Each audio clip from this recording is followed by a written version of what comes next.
Hello, hello, hello, and welcome back. Welcome back, Visionary family.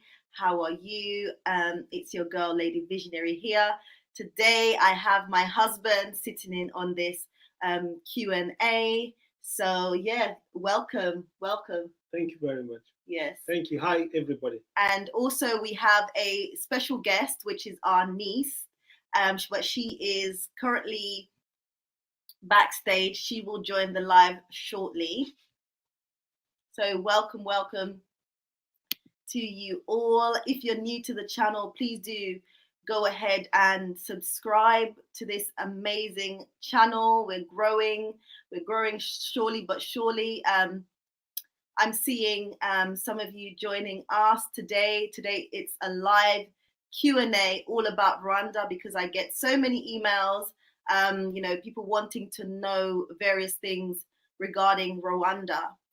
Please do stay tuned because we have got a special guest with us today, live from Rwanda. So all your questions that you have, I want you to, bring them in the comment section and then I will put them up on the screen. Before we get into this live, like always, I talk about the Africa Rising investment funds. It's a really amazing cause that I launched this year. And basically, it's all about supporting young people in Rwanda. So, young people who would not normally get the opportunities, for someone to basically invest in their business ideas. And so that's what the Africa Rising Investment Fund, it's really all about. It's about supporting young people on the ground. Many of us know that on the continent, the big issue on the continent really is unemployment amongst the young people. So, this would really help and support the young people on the ground in Rwanda. So we're hoping to start in Rwanda first and then continue to expand our project to maybe other parts of the continent.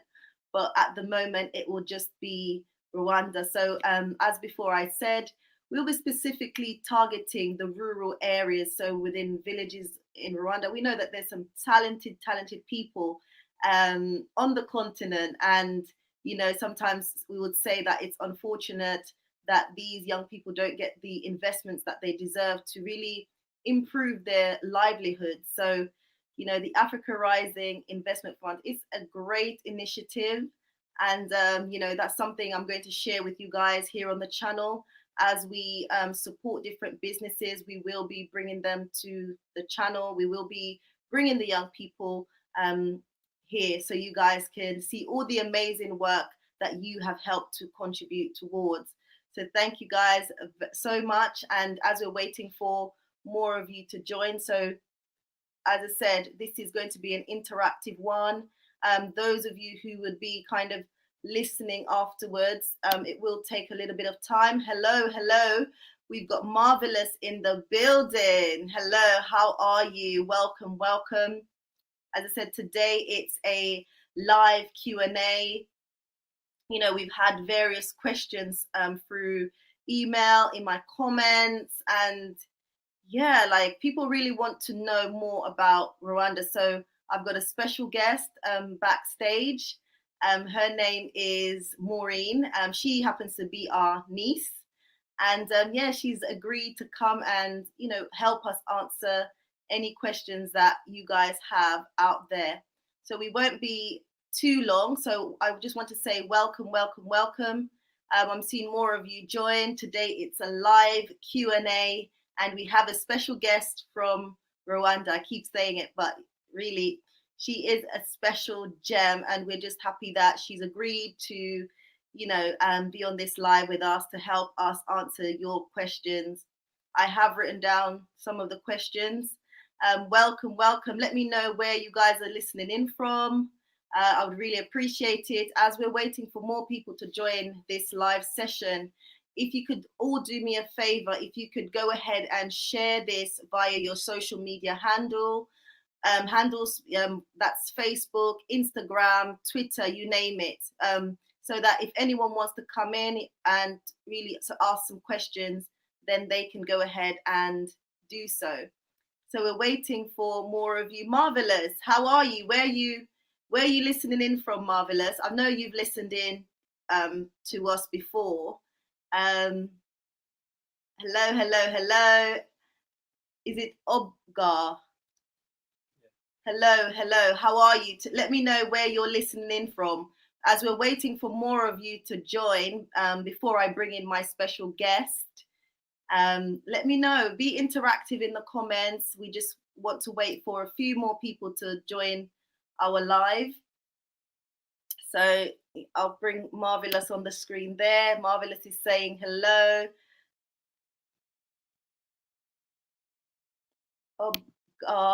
I hope I'm saying that right. Hello and welcome as you're all joining. Welcome. Today, as I said, it's a live Q&A, so throw all your questions at us about Rwanda. We've also got a special guest backstage live from Rwanda with us today. We've also got Claudia in the building. Hello. How are you? Welcome. Please do stick around as we prepare to go into our live Q&A. And again, if you are just joining, please share on your various social media handles. So that's Facebook, Twitter, Instagram, you name it, so that you could get more people into the live Q&A. Someone is saying, I always wanted to buy a land or house by the lake in Gisenyi because I like the town. Gisenyi is beautiful. Oh my God. Actually, I've got a video on my channel. I believe it's called I Love Rwanda, Gisenyi. Yeah, so that's where me and my husband were basically at Gisenyi. We're at a hotel called Serena Hotel. And yeah, I love that. Every time I've been in Rwanda, like visiting, I always end up going to Serena Hotel. We're seeing more of you guys joining. Please, as you come in, just greet us, say hello. Make sure you hit the thumbs up button, right? Supporting this live. We're about to get into the Q&A, so do not go anywhere. And yeah, Gisenyi, what do you have to say about Gisenyi? Yeah, Gisenyi is a beautiful town, and is next to Congo. Basically, is a sister city of the neighboring Goma, which is one of the eastern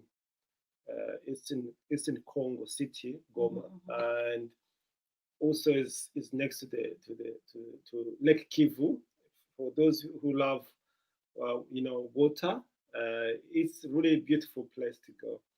Actually, any visitor who come to Rwanda, they always encourage them to visit Gisenyi because it's so beautiful. It's next to it's surrounded by hills and also by lake. Of course, when you're in Gisenyi as well, you can see the volcano, some mountains. It's really beautiful, and also people who love to party. I think after Kigali, when those people who love nightlife, Kigali, of course, capital city. The second city for partying and enjoying nightlife is Gisenyi. There's that type of vibe, and people actually who live in Gisenyi, they have that similar kind of similar culture to Congolese, and those who knows Congolese, they are very very active in terms of the ambience. They love to dance. They love to to eat. Basically, the city is always moving. So Gisenyi is beautiful. Again, if you want to connect to the water and chilling, there's beautiful hotels. They're like Serena Hotel. There is other hotels which are very beautiful. That's what I can say about Gisenyi. Yeah, so before, I know you're asking some further questions, but before we go into the Q&A, I just want to invite our guest. So yeah, she will introduce herself. So let's add her. Hello, can you unmute your mic?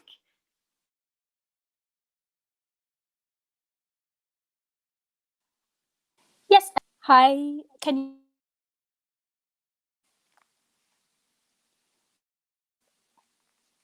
you hear me? Yes, we can hear you. Yes. Please introduce yourself. Okay. So yes. So my name is Maureen Nirere, and I'm happy to be part of this live. I live in Kigali, Rwanda, and I'm so happy to be invited by Patrick and Carrie-Ann to be part of this live and to answer a few questions about Rwanda. I love that so many people are interested to learn more about Rwanda. It's beautiful, and I can't wait to hear all your questions. I don't know if there is anything else I can say. So that's good. That's good. So we've got Maureen with us. As she said, her network's a little bit off today, but she'll be trying her best with us. So yeah, we will be trying to work with her as best as we can. And we're seeing more of you joining us. Welcome, welcome, welcome. We have Maureen with us. She's live from Kigali. So don't go anywhere if you have any questions regarding Rwanda. I've had so many emails and I felt like, you know what, I'll get my husband to join me as well as our niece who is in Rwanda right now to help you guys with all your questions, okay? So I think we can start. Yeah. The question that I'll start with, because Oba, but like I'm pronouncing this Obag. Sorry, yes. Sorry. So so he's saying,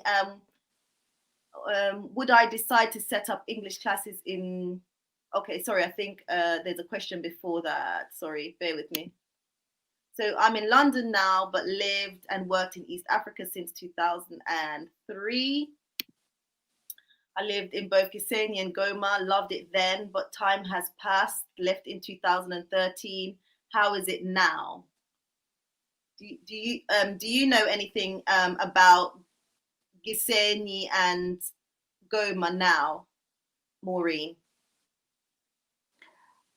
I've actually never lived in Gisenyi or Goma, but I've lived in Musanze, and so I've not lived in Gisenyi, but I've visited several times, and it's beautiful. I'm sure it has progressed as the rest of Rwanda has since 2013.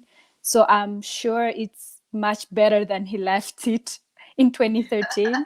So yeah, definitely come back. Yeah. For me, I've not lived either. Yeah, for me, I've been going to Gisenyi since 2014, and I love Gisenyi. It's absolutely beautiful, as you said, isn't it? I think you kind of answered that earlier, saying like how Gisenyi is, but it really is beautiful. I love it anyway. I feel so relaxed when I'm in Gisenyi. Also, what I can add is that if you left Gisenyi in 2013, actually, we were there in the beginning of this year. Oh yes. So we were there, and they actually did some improving the roads there from the Grand Barrier and Petite Barriere. So it's beautiful. Basically, you can drive. There's concrete road which wasn't there before. That's really a good, development. And Gisenyi is growing. You can see that it's growing. You can see that there's new buildings are coming up.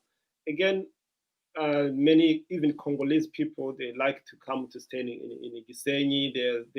I noticed that there are many NGOs, people who work for NGOs in Goma. They like to come and stay in Gisenyi because it's more secure and safe. Yeah, otherwise, we didn't stay that much. We was just visiting, but to be honest, we always, whenever we're in Rwanda, we always go to Gisenyi. Okay, I'm seeing you guys sending your questions in. Please bear with us as we work through your questions, as well as some questions I've also got from those of you who have emailed me and left comments as well. Other questions. So sorry. Would I decide to set up English classes in Gisenyi? Would it have a potential in your view? What would you say? He's thinking about setting up English classes in. I don't know, in Maureen, Gisenyi. what she thinks, but Yeah. I think, to be honest, it's not only Gisenyi. But let's talk about Gisenyi. Gisenyi, we can look, these days Congo is trying also to join Eastern African community. So which means they want to also to tap into the business, they want to do business. Even Congolese, they use so much Rwanda when they go to Tanzania and Kenya. So I'm sure they, as we know, Congolese, they are French speakers. They speak French, so which means there's a market. You can get Rwandese who want to improve their English, who want to learn English, as you know, as Rwanda also used to be French or Francophonie. So people are catching up. Now they're studying in English. So plus you can have a customer from Rwandese side plus Congolese side, I guess. Yeah. Also, I can add as well, like he can even work with the US embassy, because they usually have like American corners all over Kigali. I'm sure about Kigali. I'm not sure about other places, but they put like American corners where people can teach, like they employ, I guess, people to teach English. So I think if we could partner with like the embassy or something like that, I'm sure they would love to take something like that to Gisenyi or any other place. Fantastic. I was going to add that it's only in recent years that Rwanda changed from sort of French speaking to English speaking. So I think there's huge potential in terms of English classes, because we were actually looking for an English class for our niece in Musanzi, and we found that really difficult. So definitely, if you can bring something of standards and quality, I think it would have the potential to do very, very well, actually. Actually, that's people, for example, who are in diaspora and who want to do business back home. You can start from teaching English, and I'm sure you can get many, many people joining you. Because as you said, we visited one small, it wasn't a type of school, to be honest. It was a guy who had a small room and was trying to teach students who finished high school, who want to join the university. And you can see that they are struggling. He didn't have anything. He didn't have any books. So if you bring a class English teaching course there, I'm sure you can get many people do well. So bring the resources. I think education definitely. When you look at the Rwanda Development Board's website, education is one of the areas that they want people to invest. So yes, I know that there's more of you coming in. Welcome, welcome, welcome. Today there's a live Q&A. So if you've got any questions regarding Rwanda, we have myself here, Lady Visionary, my husband, and our special guest live from Rwanda. Her name is Maureen. Kigali. She's living in Kigali, the capital of Rwanda. So so let's get through this. So greetings, fam. Greetings to you. Someone saying hi, Maureen. Running. Oh, bless. Okay, so we've got a question here from Claudia. She's saying, hi, Jamaican living in the UK, married to white British, four young mixed kids. We love the look of Rwanda. There are interracial couples and families welcomed or frowned upon in Rwanda. Do you want to answer that? Maybe Maureen, I can start also. Okay. Maureen. Let Maureen answer that one. Yes. So they are so welcome. In fact, I think here is one of those countries where like people just welcome anyone. Like I lived in Tanzania, so it's a neighboring country. So I went to school there for university, and it was one of the countries was like, oh, I'm African. I'm actually East African, but I don't feel welcome here. So it wasn't even like about, like you are a foreigner, but here, like, you don't feel like you are a foreigner here. So that is one. And two, like, you interracial couples and families are so welcome here. I'm not interracial, maybe, but I may not have the first-hand experience, but I have friends who are married to, to a different race, and they are comfortably living here, and yeah, they have not had any issues. So I think maybe Patrick, you can add something. Yeah, actually, to be honest, Rwandese people, in general, they are known as welcoming people.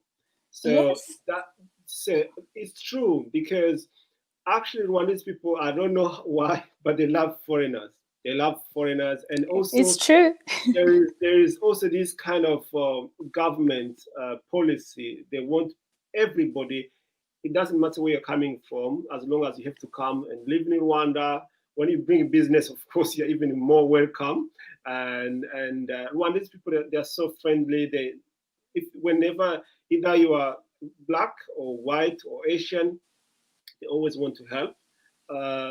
It's not a secret because we have that experience. So even within our family, we have a mixed race children, and so when they come from Europe, they really enjoy Yeah, so they much. really Yeah. enjoy so much. They So love the you culture, the yes, food. yeah, yeah, They love to eat ugale. yes, Yeah, yes, yeah. yeah. So So the your answer to that is that yeah, it's a welcoming place, and me being from the Caribbean as well.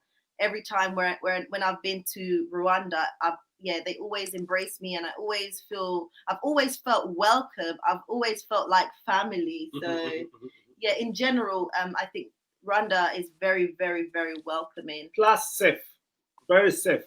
That's where you can see. Let's be honest. That's where you see even white people in midnight going or out, coming back without anybody stopping them or anything, or Yeah. scared that probably they're foreigners. It doesn't also, if you are coming from, you might be a black, but also a foreigner, they love people. Yeah. You'll be welcome there. Yeah. Rwanda.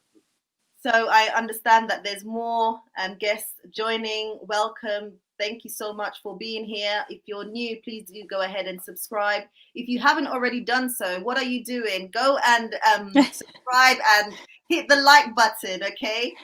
Someone is saying Maureen is gorgeous. Hope I spell your name right. Okay, thank you. I'll take that for Yes. her. Okay, we've got another question. Hello, everybody that's coming in. Thank you and welcome to this live Q&A regarding Rwanda. So any questions you have about Rwanda, I know many of you or some of you may be thinking about investing in Rwanda or relocating to Rwanda, or you're considering Rwanda. So if you've got any questions, please throw them at us. We've got Maureen again. She is live from Rwanda, Kigali, and yeah, she's our niece. So someone has a question. Crypto is saying, I have a teenager who would like to know, are there technology schools that teaches computer science and IT technology? So I just want to throw that immediately at Maureen. Yes, they are. I don't know where you're from. That it would help to know, but yeah, they are schools. We have the University of Rwanda. Well, it was formerly called KIST, so they teach different technology, science and technology. So yeah, we have schools that teach computer science and IT, and we also have different places. Like we have a hub, I think, what Impact Hub, I think, where like different I want to use kids, but like teenagers and all these other people like that want to like work together. So it's like a tech space. So they come together, sit together, and you work together. It's a free space, and so just kids just go there and learn from each other. So one thing that's for sure, Rwanda is like working towards being like tech savvy and all that. So yeah, we definitely putting a lot of energy in computer science and IT. So yeah, that teenager, I don't know. Yeah, this is the right place for that person to come and learn, and also teach other teenagers who are like-minded and want to learn. Yeah. Oh, fantastic. I think that was a brilliant answer. So I hope that answered your question. If you've got any more questions that connect to that, you can always put that in the comments and we'll pull that up for you. Yes. Mr. Hillary is in the building. So Africa's in the building. Welcome, Africa. Mr. Hillary's in the building. Welcome, Mr. Hillary. If you've got any questions, do throw them at us. We're discussing, or we're talking about Rwanda. So please throw your questions at us. And yeah, let's see. So this question, can foreigners own land, freehold in Rwanda, or is it only leased land? So I don't know if you know much about this, but what I want to say is that whether you're a foreigner, whether you're Rwandese, wherever you are from around the world, you can purchase land in Rwanda. Now, typically, it's 99 years for Rwandese and 49 years for foreigners. So all land, whether you're a foreigner or Rwandese, belongs to the government. Yeah. So if you buy land, basically, and you have it for, I don't know, say 49 years, for example, at the end of that term, you will just renew it. So it's yours. You can pass it on generation to generation to generation, as long as they renew the title, basically. So there's no problem with regards to that. I noticed people, they struggle to understand the land use in Rwanda, because when they see it's like lease land or leasehold, they always want to have basically like freehold land. But in Rwanda, they say 99, but it also depends. It depends. But when you have your land, it's your land. Basically, you can pass on to your children after generation and generation to come. So it's because Rwanda, as we know, is a small country, and the government, they want to make sure that there's no conflict between people, and also because they have a vision to develop the country. So they want to make sure that the land is well used. But even if it's called, government, it's for the government, but it's for people. People, they own the land.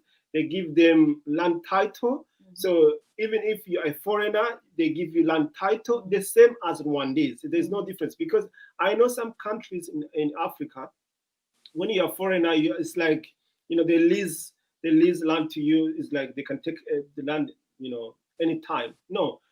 The good things about Rwanda, either you're a foreigner or Rwandese, you buy the land, they give you land title, the same land title they give to Rwandese, that's the same land title they give to you.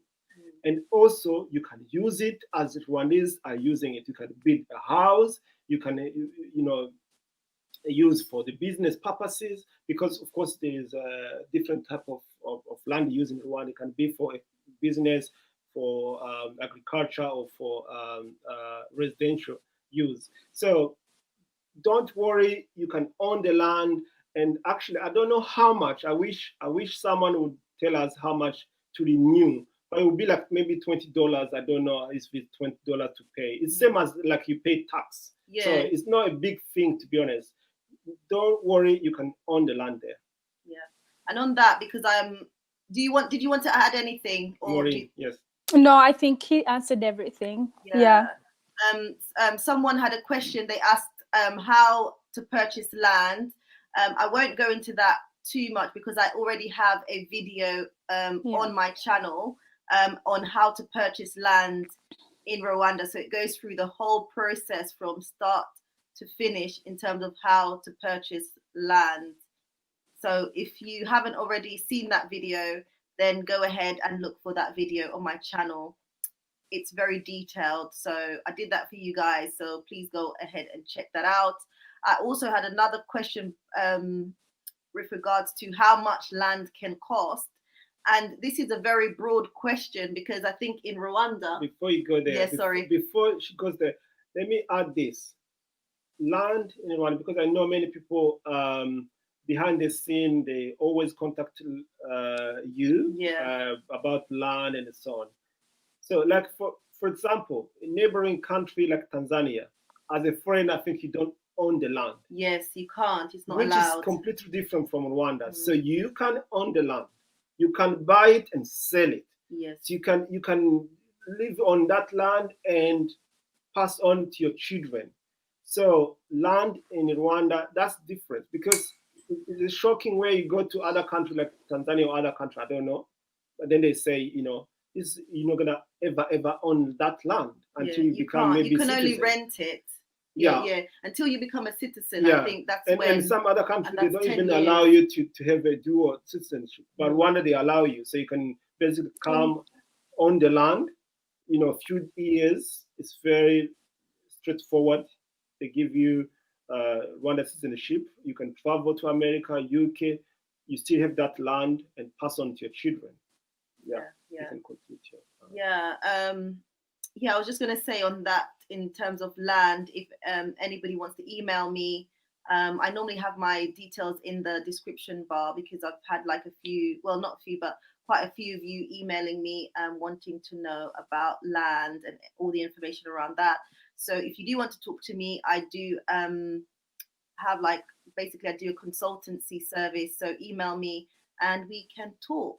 So the other thing I was going to say is that someone asked me about the price of land, the price of land in Rwanda, and I would say that's a very vague question because land you can buy land, for example, depending on where exactly, but I would say you can buy land for I don't know, as low as maybe 4 million to say 50 million Rwandan francs, for example, or even more if you're buying in Kigali.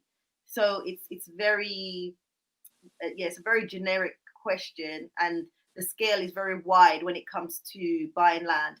And also it depends on the seller, depends on negotiating, depends on the area. Obviously, Kigali is the capital city of Rwanda. So, and it's more expensive, or what is that the word to use? Or it's a little bit more pricey than other regions.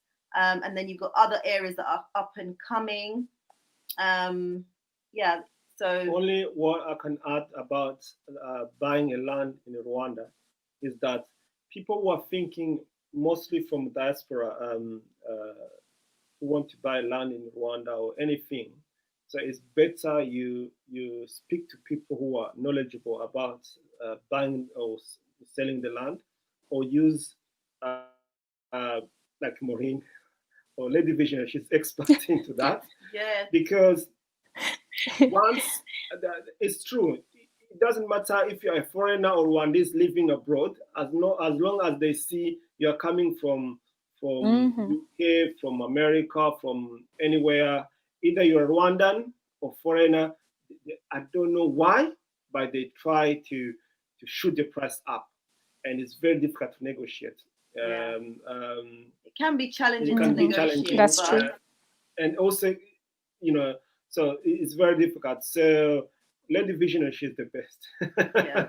All right then. She's expert in that sense. Okay, so hit me up, guys. Hit me up. Right. So we've got another question by Rama. Do they have Kinyarwanda classes? So I'll let Maureen answer this because she's in. Don't know if she knows of any Kinyarwanda classes. or maybe she may even start now to have a class.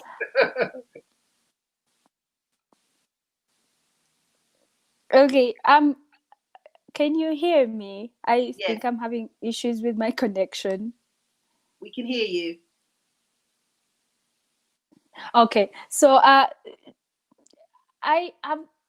so I work with in a non-profit, and I get to meet a few foreigners, and some of them take Kinyarwanda classes.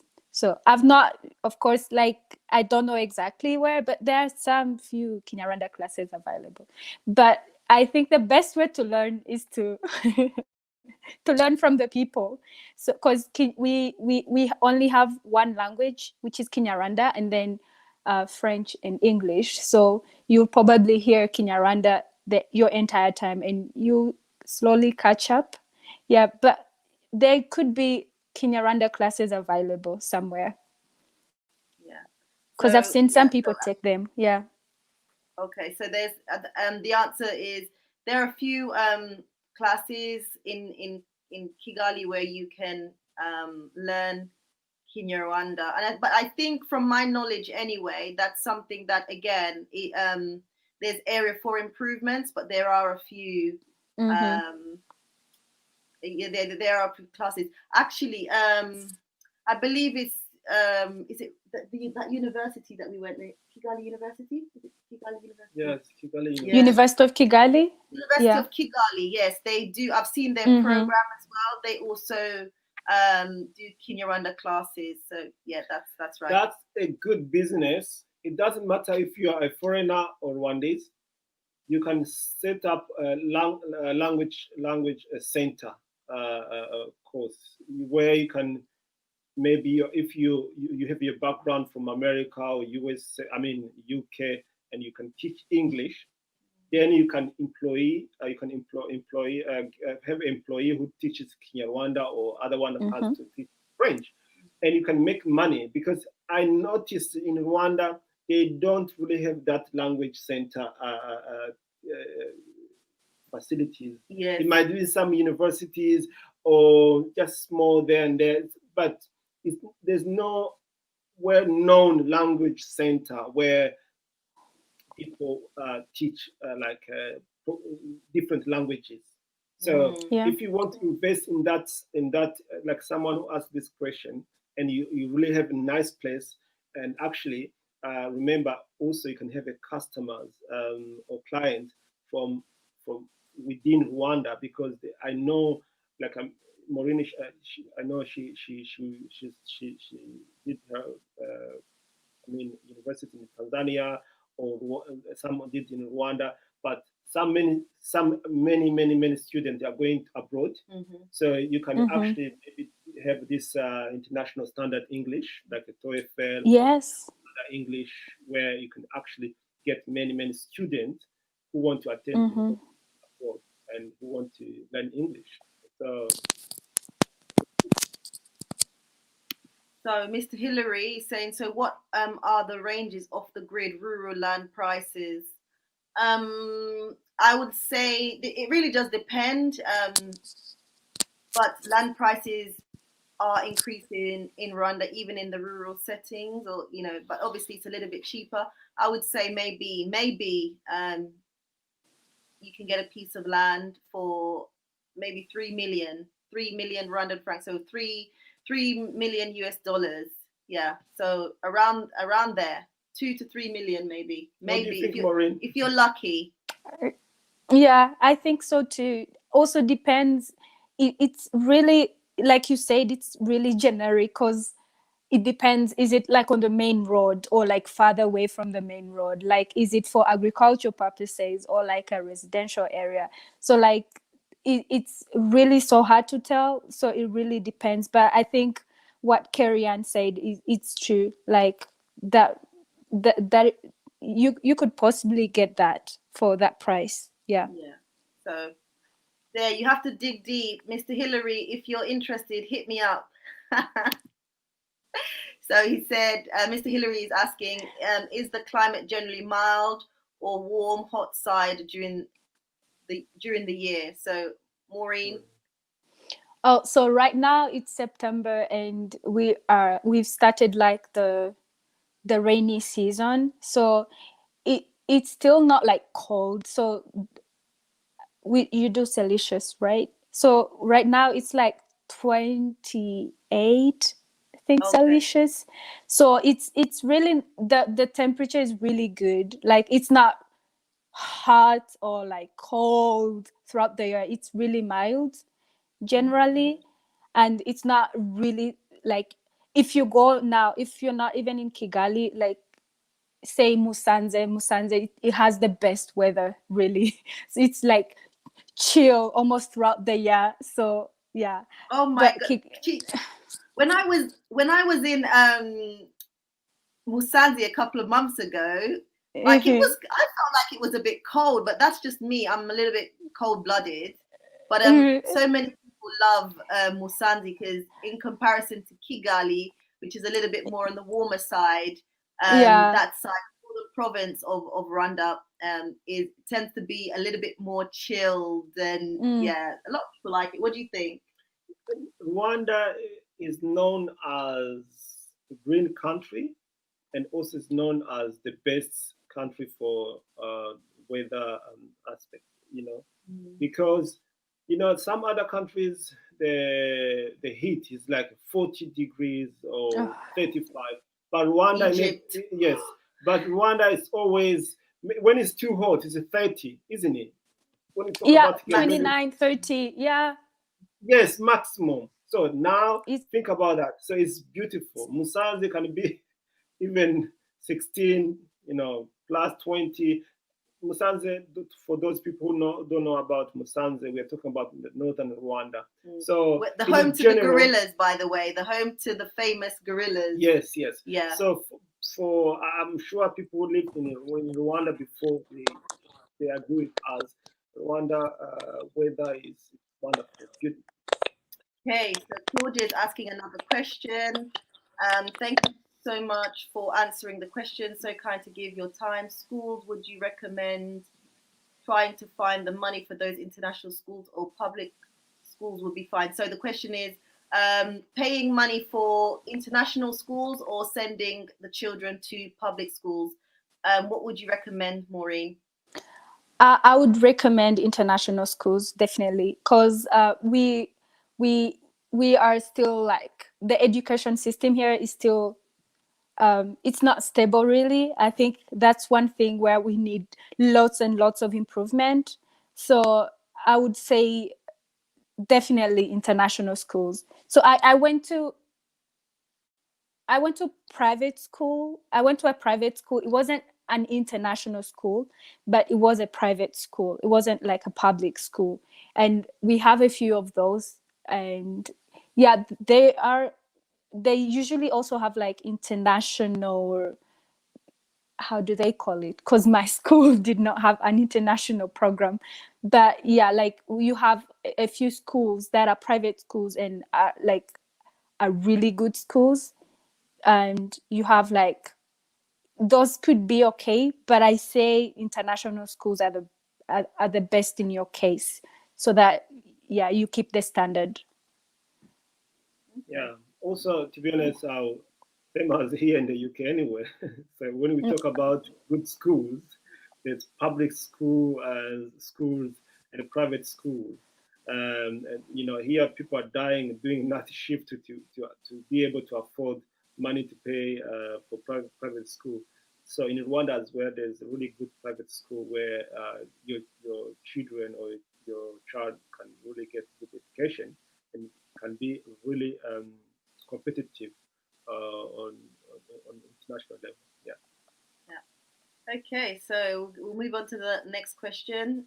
Those of you who are just joining us, thank you so much for joining. Do go ahead and hit the like button. If you are new to the channel, please go ahead and click that subscribe button. It's absolutely free and you're helping to support my platform. So please do go ahead and support this channel. I appreciate it so much. And again, if you have any questions for myself and my husband here, Patrick, and just reminding you or those of you who've just joined, we have our special guest, Maureen, who is live from Rwanda, Kigali. So ask away. She's here to help us with our questions. So the next question is, hi, do you recommend buying a family car in Kigali or importing from the US? Do you want to answer that? Patrick? I think Maureen, I will answer the question, but Maureen, she has been in the US. When did you come back from USA again? December. I came Okay, last please, year in December. please help to answer because I'm sure. Yeah, better. I'm sure. No, I. So there we have here we have like Volkswagen. I think that's the only one we have here. The others are really imported. So if you want to buy a Volkswagen, I think you better buy it in Kigali, other than importing. But yeah, that is depends really, because the taxes that they impose on importing the cars are quite high, so you have to be ready for that. Yeah, so I would say it really depends on the kind of car you want to buy. Yeah. Yeah. Can I just add? For me Mm-hmm. personally, I think obviously if you're going to buy a brand new car, like as Maureen says, like Volkswagen is already in Rwanda, so don't go ahead and you know import a car. But what I say is that it's very challenging. It's not impossible, but it can be very challenging to get secondhand cars because you just Mm-hmm. don't know how that car has been handled, and then Yeah. you could potentially buy a car that looks good but falls apart the minute you drive it. So for me, Mm-hmm. I feel like it's good for you to know that car. So on that side, you may want to import versus buy a second-hand car on the ground. But I'm not saying that second-hand cars there are all in a bad shape. You can definitely find it, especially if you have like maybe someone who's into mechanics or you have that background. Then obviously you can use that knowledge to get the car that you want. That's going to work for you because there are many cars in Rwanda for sale. So yeah, Yeah. that's and as Maureen says, you better be ready for the import taxes because they are high. But then again, depending on what you want to use your car for as well, you potentially can get some returns on that, depending if you kind of put it into the business sector as well. So Yeah. For only thing I can add on that is that it's better if you own your car and you know how is your car maybe past MOT, and you know you trust your car. It's better to take your car or import from here or from USA because those cars, Rwanda is a hilly place, and some Mm-hmm. yeah, so some cars been imported as well, and been there on the road like 100 years. I'm joking, but maybe 5 years, 10 years. So you're not that sure. So imagine you have your family. So if you really want to go and stay home, it's better you bring your own car or import the car you are sure about. And plus, I always think about money. Yes, they may charge you. There's a tax, but if you bring a new car, actually in Rwanda now they lower the tax, so they're trying to encourage people to import new cars. So the new cars are very cheap in terms of tax. The old cars they are expensive, and so if you bring the car, even if they're gonna tax you, and one day if you're thinking to sell your car, Rwandese people in general, they love the car, imported the car from USA or America. I mean, from Europe. So you can still make your money or double your money when you sell your car because they trust it because it's coming from Europe or USA. okay, so Mr. Hillary is saying, I read through research also that it is frowned upon to eat in public. Like when you're walking in the streets or standing, perceived as rude. Is that true? Let me. Bring in Maureen. Maureen will answer this for you, Mr. And Hillary. also you have to answer this question. Yeah. Okay, I want to Maureen. hear what Carrie Ann has to say. Please, carry on. Yeah, carry on. You can start. Like, I think, to be honest, like, run these people, they will just look at you sideways, like,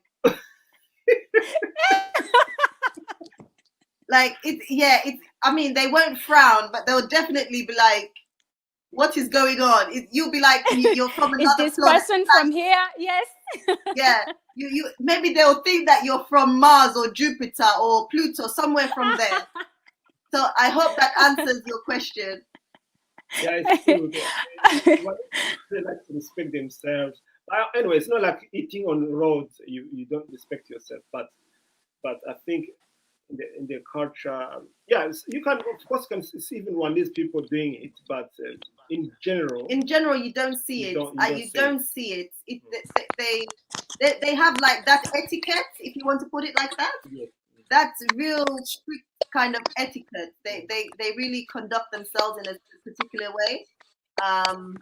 Yeah, they have those manners. But let me allow Maureen to speak to you about that.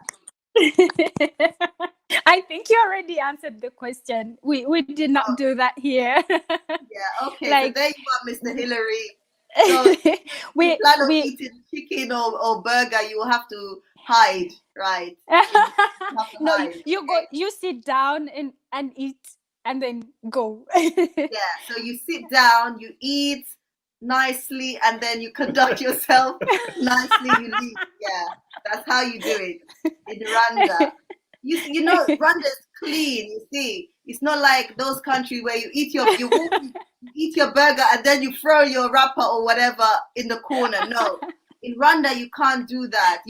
You see the video of Wodamaya eating from the gutter in Kigali. Kigali is very clean. Rwanda in general is very clean. So that's the standard they want to upkeep. And, as I said, they have that general etiquette about themselves. Okay, let's see. You can still file for a citizenship if you want. Is that in relation to something? But, basically, if you want to have citizenship in Rwanda, yeah, in Rwanda, yes, you can. You can. If you marry Rwandese, within 2 years you have your citizenship. And also, when you go to Rwanda and they have your residence, they really make easier for apply for citizenship. As long as you know about Rwanda, there's few questions they ask, and so it's very easy, I guess. Oh, someone Noah is, I think, based upon like even your answer. What is the shortest way to acquire Rwandan citizenship? Invest or getting married to a Rwandese? That's the question to tell you. Yeah, I married a Rwandese. Like my husband is Rwandese. Yeah. No. The shortest way, to be honest, I think investing. They will give you can through investing in the country. You can get what is it? Temporary residency, and then you can go on to getting permanent residency. Yeah. So is that your mic? Sorry.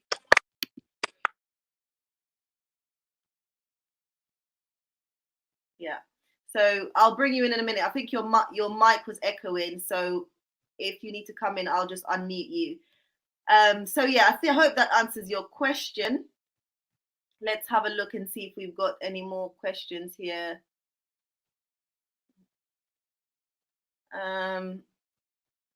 Let's go. Thank you. Noah saying he shared my link. So thank you so much. I think you may have come in a little bit later, Noah, because we answered this question. So yeah, so basically it really depends. It really depends. We basically just said they've got Volkswagen in Rwanda, so you can buy from them. You also have to consider if you're importing a car, you have to consider the high importation tax. So yeah, so those are the things you have to think about. Again, if you import a car that you know it well, so you can guarantee you can get many years out of it, versus buying a car in Rwanda, a second-hand car in Rwanda that you don't really know much about. There are also new cars in Rwanda. Yeah, there's also new cars. Might be pricey, but they are. Yeah, but definitely cars are available in Rwanda.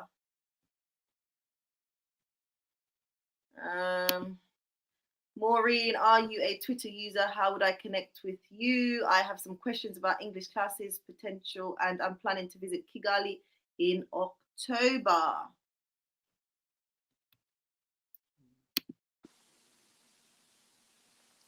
I am on Twitter, but I wouldn't say I'm a Twitter user. I just follow updates. But yeah, I can give you my email. Yeah. if that So works. Yeah. what we can do, Noah, is if you send me an email, I'm going to leave the link in the description bar, or you'll find it on one of my other videos. So you send me an email, then I can connect you with Maureen like that. Mm-hmm. Okay, right. Someone is saying they will lock you up. I think that's in regards to eating on the street. No, they won't. No. They No. won't lock you up. So, yeah, they But won't. if you sell on the street, if you sell on the street things and food and Yeah, stuff, in Rwanda now, it's not you're allowed. not you're not allowed to sell on the streets. I know in a lot of African countries and Caribbean countries you can sell on the streets, but in Rwanda they don't allow that. You have to be in an organized place, a building, in order to sell your goods. So that's something that you won't really see. You won't see in Rwanda. It's not allowed to come out, sell toilet paper and stuff on the streets. It's not allowed. What's this? What Africa's saying? What? Sorry. I think he's or she's saying that she has an ID in Dangamuntu, though the spelling's not right. Ah. But Indangamuntu is Kinyarwanda means ID. Okay. So Rashan, sorry, saying I came in late, but does Rwanda have dual citizenship or only under certain circumstances? I've been looking online, but I see different answers. They do. Yeah, they do. They do 100%. They do. Yeah. Because many Rwandese they have a citizenship from everywhere, and they have their Rwandese passport. In fact, they encourage people to have those dual citizenship. Yeah. But if you want to find out more, I run a consultancy service, so do send me an email. Hello, more of you guys are coming in. Welcome. Kwame. Hi, sister. Sorry, and husband. Hope you are well. We are doing well. Hope you are also well as well. So, Monique, greetings from Africa. Can you apply for a 90 days visa after the first one expires? No. You can. Yes, you can. However, only in exceptional circumstances. So you've got to, only in exceptional circumstances. And also if you're doing business, so if you've registered a company, you're doing business in Rwanda, then you can always change your visa from a tourist visa to a business visa. Yeah. And then you can go about the process like that. Let's have a look. So we have Maureen with us. She is our special guest live from Kigali, Rwanda. If you have any questions, do put them in the comment section and we'll try our best to answer them for you. We've got another question. Sorry, I know many of you are coming in. So hi, DC, welcome. Just want to greet you guys. So we've got another question. Internet connections inside and outside Kigali good, or sorry, are there power cuts often? Is water from tap drinkable? Thanks. I'll let Maureen answer. There's quite a lot of questions in this, but I'll let Maureen take this systematically. Okay, so internet connections inside and outside Kigali. We're still struggling. I don't know how this worked. Yeah, but we're still struggling with the internet connection. Even in Kigali, like we have, well, it's getting better because we have other players coming in providing services. So hopefully it will get better. But before we didn't have that. So yeah, we used to have like really poor internet connection, but it's improving. Even up country, it's getting better than it was. And then are there power cuts often? No. Is water from tap drinkable? No. Do not do that. Yeah. So the water is not filtered from the tap, so it's not good for drinking. So you either filter it or you boil it first, or you can buy bottled water. Yeah. So, yep, she's answered that question for you. Hopefully, that's answered everything you need. If not, then please type another question in relation to that. But yeah, I think she's answered that quite well.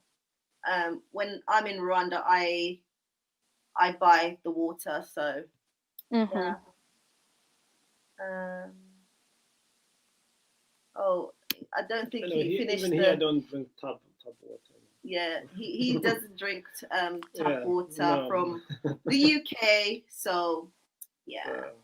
It depends. Some people, to be honest, they drink that. Oh, DC was asking a question, but I think something went wrong. So DC, you can send your question again for us. Mr. Hillary, which one is more reliable, the Boda Boda motor taxis or the bus or taxi service?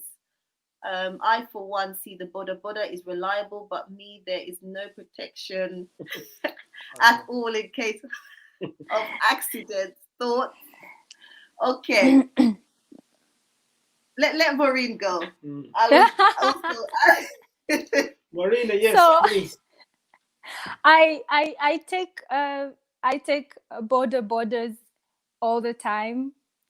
Yeah, it's not scary for me, but for someone who has not been taking them, I see why you'd be scared, because they are crazy. Like, yeah, they're crazy. But yeah, Boda Boda. In Rwanda, you don't call them Boda Boda, you call them moto. We call them motos. Yeah, so Rwanda, we call them motos here. I think, where do they call them Boda Boda? Do you know? In Uganda, they call them Boda Boda. In Uganda, you can have 3 people, you can have 6 people on a moto. In Rwanda, it's not allowed. It's only one person, and the passenger. And also you have your helmet. You have to have a helmet, yeah. But also now in Rwanda, they have this motor taxi app, actually, where you can actually call the motos who are safe drivers. I forgot the name of the app. But anyway, yeah, we forgot the name of the app. It's right now they have the Yego, so it could be a Yego cab or Yego moto. Yes. That one, it's the one that is, yeah. But they are definitely more reliable if you don't have your own car. And then I heard that there's also this Volkswagen taxi service, isn't it? Oh yes, it is. Move. Volkswagen company. Yeah, the move is so good. Yeah. And yeah, the taxi service. So does he mean like the? Because I think he's saying which is the most reliable. So yeah, I mean, motor taxis are everywhere. You can't open your eyes and not see a motor taxi. To be honest, that's true. And they're not expensive. Everywhere, and it's very cheap and very fast. Obviously, the safety aspect. Let me tell you, if you don't know, in Africa in general, road traffic accident is high in comparison to the rest of the world. So that's an issue that's ongoing. But I know in Rwanda they have really tried to put in systems to reduce the road traffic accidents and improve road safety. As I said, for example, on a motor taxi, it's you and the driver. You can't have many passengers on one motor. It's not allowed. It's illegal, and you have to wear your helmet. If you're not wearing your helmet and you get stopped, you're going to be in trouble. So they take road safety very seriously. Okay, so hope that answers your question. So, and if you're worried about the motor taxis, I would say the buses in Rwanda I've used myself, and it's reasonable. You have this top-up card. You top up your card, and then you go around. You can go around many different places for just $1, or I think that's 1,000 Rwandan francs. It's very cheap. Would you agree, Maureen? Yes, I would agree. Definitely, especially if it's like the motorcycles are everywhere, and like you can go even in the neighborhood which is different. Like the taxi service, it's like it connects you to different points in the city. So if you're scared of the border, you could take like the taxis and then just walk the rest of the distance. Yeah. If you're if it's a scary thing for you. Yeah. So yeah, but hopefully that helps, Mr. Hillary. Let's go on to another question. Okay, hi Maureen. What is the business environment like, and what business would you recommend for the diaspora? Patrick, would you help me? Since you're the diaspora, I'm sure. The diaspora, we were talking about setting up a language center, because I know many Americans are on the move. Rwandese people, they love American English or accent. That's one business. To be honest, this is a serious business, and you can make good money. The second business is agriculture. Agriculture is huge, because the continent need to be fed by us. So when you come, but the problem is diaspora. I don't know if they're expert in terms of knowing what to cook. I mean, what to agriculture business and so on. But what I can ask is that you need to read something before you move, and see where there's a lack of kind of, for example, the gaps in the there's market. the gap. I mean, the gap in the market, so, like a fishing. Yeah. So what I'll say in regards to like earlier on, as you say, he spoke about like bringing an English class, for example, but there's opportunities within like education in Rwanda, because you may be late in, but Maureen also did touch upon on the educational sector. So there's opportunities within the educational sector in terms of agribusiness. You've got fishery, meat production, poultry, piggery, technology. Maureen talked about the connection issues within Rwanda, so development of technology services. There's other things which we always forget. People who are engineers or builders. Yeah, real estate. I think you can bring a twist, because sports. Yeah. To be honest, there's a plenty of businesses, ideas where you can bring in. Just bring your expertise. You can be a builder, just a builder, and then you can get many jobs there. For example, you can create your own company. There's a twist, because you can see there's a pattern how people build. But if you bring that expertise and small uniqueness, you can do well. I think for me, in Africa as a whole, just because the Q&A is on Rwanda, it's really involves us like really thinking outside the box. Definitely, you have to do your research. You have to see who's on the ground that's doing a similar project, and also see what you can offer as well. That's slightly different, because you have got competition on the ground, so you definitely have to research. But for me, there's so many untapped potential still remain in Rwanda. It's just for us to open, like, just really think outside the box, and be committed to whatever the project you may want to do, and work hard towards it. That's what I would say. But the potential are huge. Yeah. So if you wanted to get a property and use it for Airbnb, would you need a business license? I don't know too much about that, but I believe you do. You would need to. Yeah. But let's hear from Maureen. Yeah, you definitely need a business license. Yeah.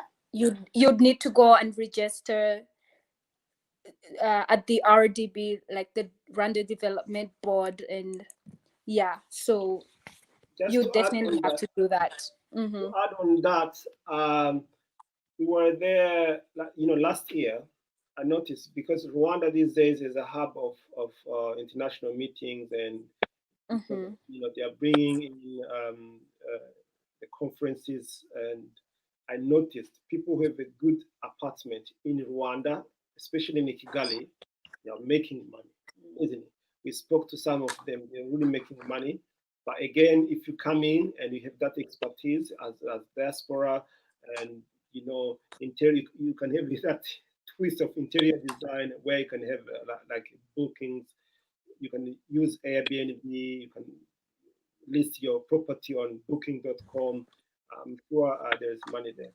Yeah, I think in Rwanda, and yeah, there's real opportunity with regards to like real estate, renting, putting your properties on Airbnb, because the the rate of tourism, if you look at the graph, actually over the last couple of years in terms of Rwanda, has really made tremendous growth. So yeah, the potential really are huge, and they're expecting to increase in terms of their numbers. We're talking about millions of tourists are expected to be coming to Rwanda. So it's a really nice place to invest. It's safe. It's a safe place to do business. It's clean. The people are friendly, and yeah, you just feel at home. So for me, yeah, Rwanda is a great place. Lots of untapped opportunities. Hope that answers your question. Mr. Hillary is saying, is the speed limit there? I think the speed limit can be from anything between 20 and 60 miles per hour. Hope that answers your question. Yeah, because Mr. Hillary, because Rwanda is a hilly country, so there's no highways there. Imagine, going on a hill. So I think it's 60. Yeah, the maximum I think is 60. Max is 60. Rama, what laws should I know as a foreigner coming to Rwanda? What are the no-nos? That's right question. Okay, for me, that what comes off my head is no plastic bags. Plastic bags. Plastic bags in Rwanda is illegal. Is that right? It's illegal. So you're not allowed plastic bags. They do not allow it. That type of pollution, you leave it wherever you're coming from. Okay? So they do not allow plastic bags. No drinking and driving. It's not allowed. Right? I think that's everywhere, but I think that even when people come to Africa, they think, okay, I'm in Africa, it's fine. I can drink and drive. But in Rwanda, if you try to take that chance, I'm sorry, you're going to end up behind bars. Rwanda as a country, they are very strict. Yeah. Very strict. So, Africa in general, people, they know, African countries are corrupt. They think they're going to stop anywhere. If the police stops me, I'm going to give something. That's it. That's African culture. In Rwanda, corruption, no. And if you give £5, you spend 5 years in prison. So if you, I'm not sure, Rama, where you are, but like if you say £5, if you're in the UK, or $5, for example, if you was involved in any sort of corruption and you're found out, then you yourself can end up in prison. So corruption, it's not allowed. You can get yourself in trouble. Rwanda is a really nice place. I don't want to make it come across as being so strict.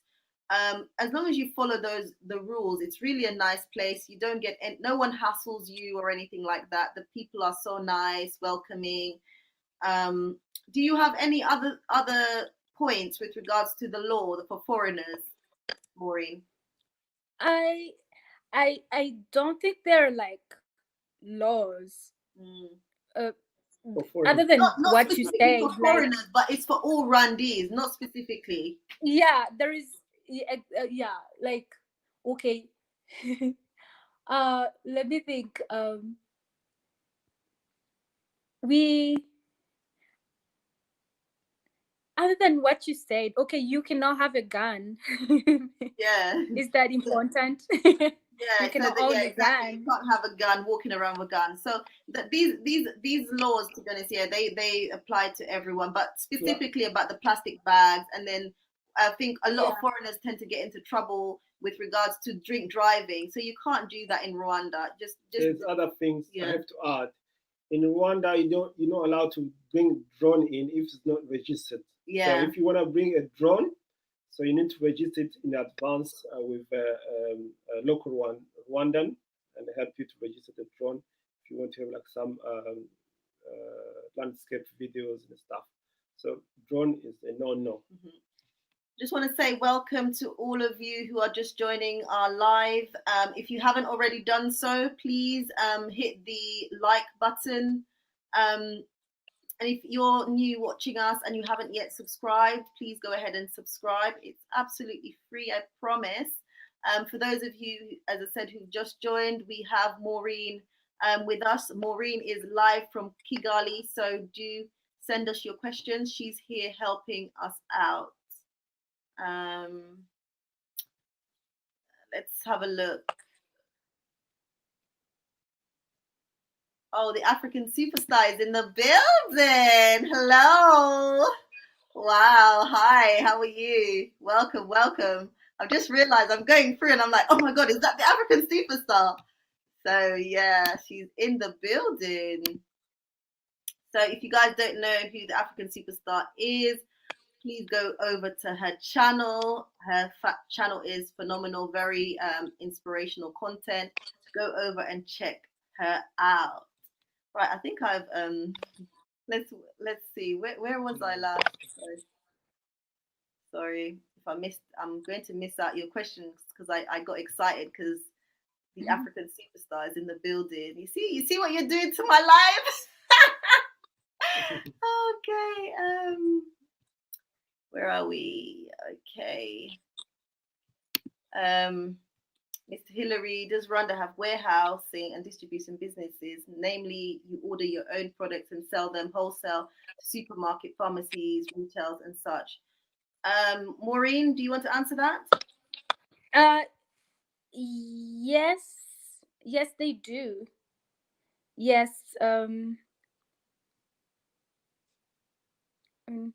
yes, they do. They do that. My brother Frank was working at one of the warehouses in Kigali, and he was, I think, doing like taxes and that kind of thing, like declaration and taxes there at one point. So yeah, we do have that here. I could ask him for more details in case there is a question. This one's an interesting question. Someone's asking, no gun, but they do. Do they give gun license? Yeah. They do. Yeah, I think so. I'm not quite sure, but I think don't quote us on that. I don't have a clue. I would rather say I don't know rather than give you wrong information. I don't know the information, like the answer to this question. Like gun, do they? I think they do, but I think they're expensive. I'm not quite sure. Let's skip that question. We do not know the answer to this, right? We do not know the answer to this. Yes. When they're not saying no drones, you have to register your drone with a Rwandan. Yeah. Or if you live in Rwanda, yeah. you can basically also have a drone, but you can't just come in with a drone at airport. They will stop you.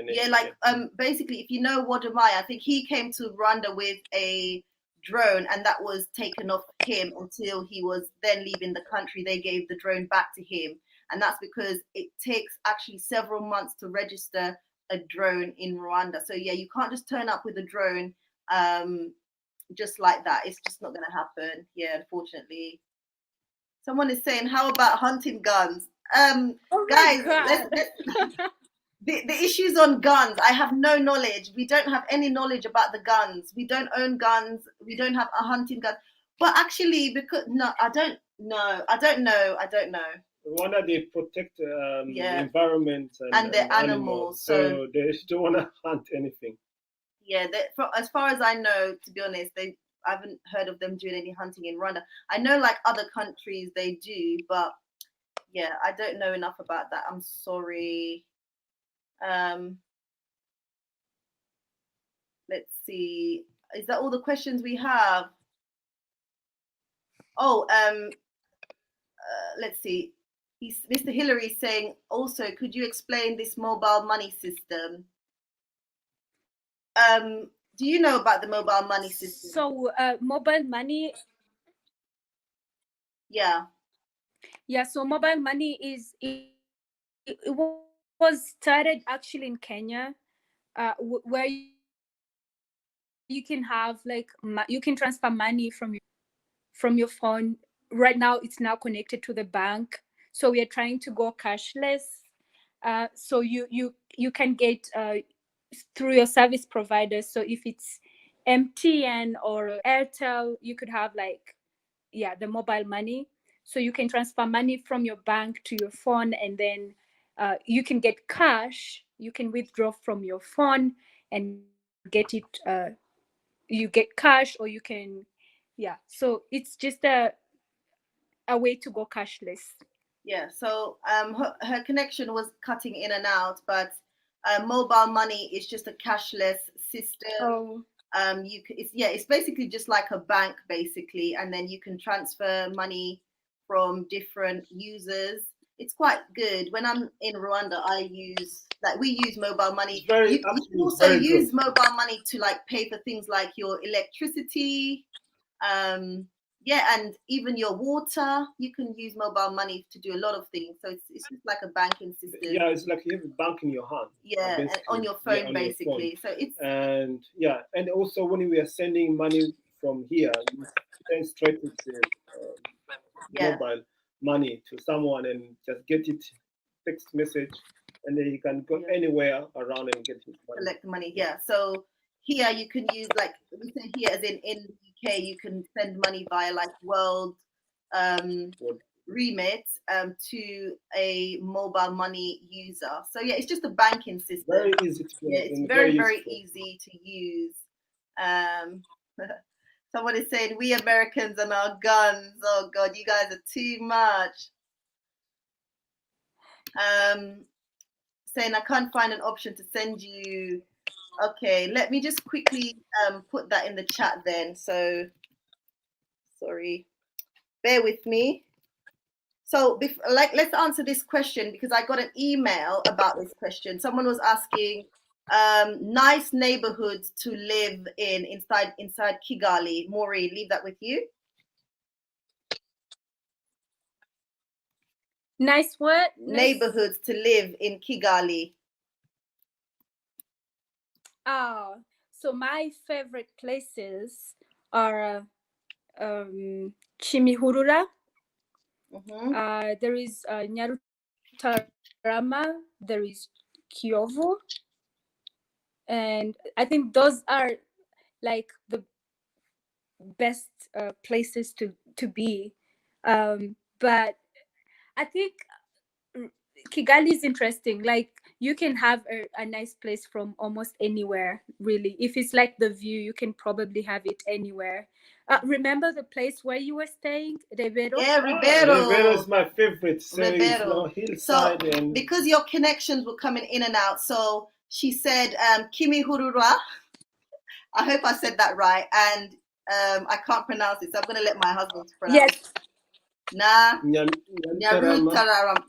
Yeah, so that's another area which is quite good, and another area in Rwanda is Rebero. Absolutely beautiful. Like the view is like no other. It's crazy. So we discovered Rebero actually when we were getting married in Rwanda, and to be honest, it was one of the highlights of our time in Rwanda in getting married. Yeah, it was really good. So where else would you say would be a good neighborhood? Someone saying Nyamirambo. Okay, so for me, Nyamirambo is too busy. It is busy. If you're like into that, then yeah, like I could not stay there.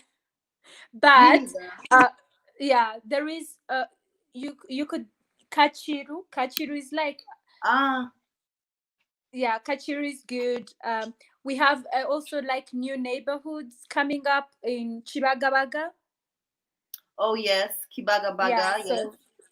And So we have also like um so here like I would say Chimirongo is a good residential place. It's cheaper than like Nyarutarama and Kyovu and all those areas. So it's if you want to go like local, you could go for Chimirongo, Chibagabaga, like not the obvious places. Someone is saying Ramera. Oh yeah, I stay in Remera, so yes. Yeah, Ramera is not bad. I like Ramera. Ramera is not bad, isn't it? It's near airport, and it's near the airport as well. Yes. Yes. Yeah. I think he also yeah that was mentioned. Kaichiro is a nice area as well. Yeah. Yeah, I think Maureen, you mentioned Kaichiro. Yes, I did, and that's Kichuchiro. Okay. So why are there bars on the windows and tall walls around the houses there? So it really does depend, but in general, even in the Caribbean, it's for security. Yeah, it's really for security. That's it, I would say. Um, do they have a thriving industry for sports? This is for Maureen. I don't know if you know, but all I know is that obviously that is an area for improvements as well. I only know that in Bogosera they have like a football club. I know there's more up and coming in Kigali, but it's really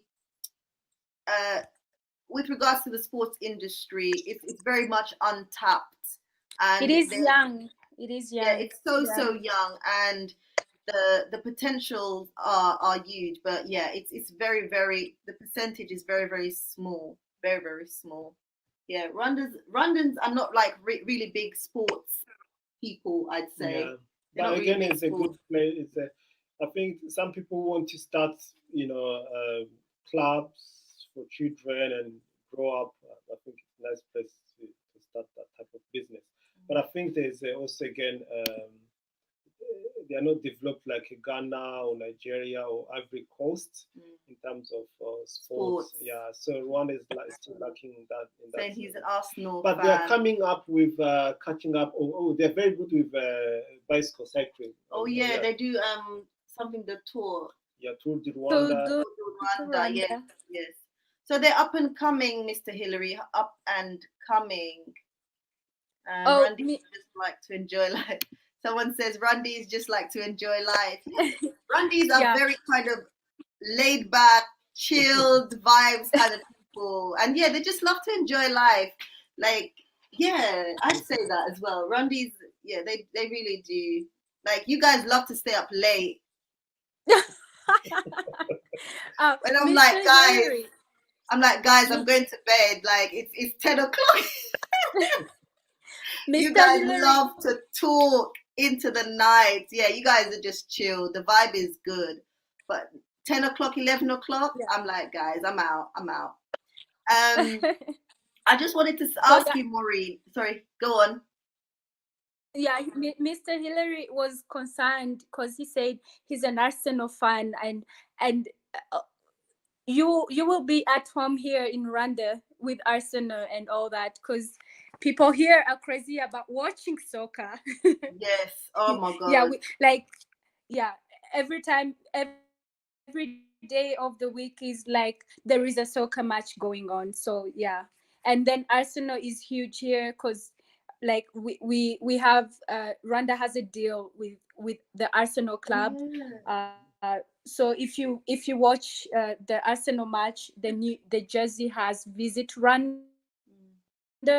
So we have that partnership, and so yeah, you'll be right at home here. Yes, there you have it, Hillary. You'll be right at home if you choose Rwanda. So Koda is saying, sorry, I'm Gambian, but would love to visit my lovely brothers and sisters in Rwanda.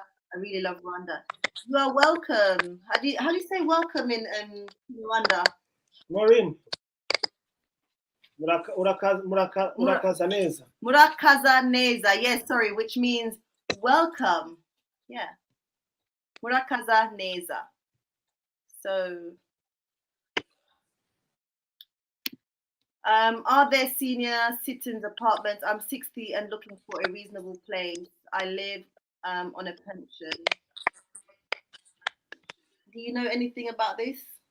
No, I can recommend you to buy your own villa because apartment might be the same price of villa in Rwanda. You can have your own, you can own your own villa, Your own compound, your own own house. compound, Yeah. and with your own gates. So I rather recommend you to have your own house basically than having maybe apartment or flat. And in Rwanda, yes, now flats are coming up, or apartments, but houses or detached houses are quite popular in Rwanda. So I'm sure you're gonna get your one there, or you can actually build your own. Yeah, I think for me, I think it's better to build your own because it'll be more like in terms of reasonably priced. And I feel like you'll get more value for your money if you buy the land and build on that. For me personally, I think. Welcome. I know some of you guys are joining us. Welcome again. Please hit the like button if you haven't already done so. Mr. Hillary is hitting us with the questions today. I read that you should not wear safari clothes in the city as it is rude a bit, especially when Muzungus wear it. I don't know about that. No. Oh, sorry. Wait, just a moment. I've muted you. Sorry. Let me unmute you. I think something's gone wrong with your mic. Okay, I unmuted it. I don't think that's true. I've never heard of that. Yes. Me too. It's my first time. Yeah, it will be my first time. It's not an issue. Somebody say on the issue of clothing. Let's go to can females wear shorts? Okay, let me say something about this. I think in Africa in general, anything above your knees is kind of a little bit like, what's going on here? But people saying that, people do wear their shorts. Like I've been to when I've been to Rwanda and Kigali, I've seen, but you won't really get the Rwandese girls wearing these like shorts that you can almost see their bums. No, you won't see that. No. No. But also it depends where you are in Rwanda. So if you are meeting family elders where there is a wedding and so on, they don't like to put those. They like to respect themselves, like to cover yourself, kind of. Yeah. So, but if you go out, the ladies, of course, they put shorts. It's Rwanda is not strict in that sense that some other countries where it's Rwanda, I think they are free. They can wear what they want. But it depends. But in general, you don't see the women wearing like shorts. Normally, you'll see them wearing something like knee length or longer. But let's hear from Maureen because she's actually living in Kigali or in Rwanda. Sorry, let me unmute. Can you unmute your mic or is it me? It's not working from my end. I don't know. Okay, there we go.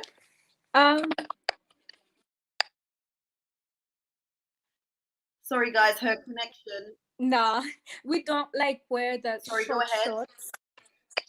Oh, is it? Can you hear me now?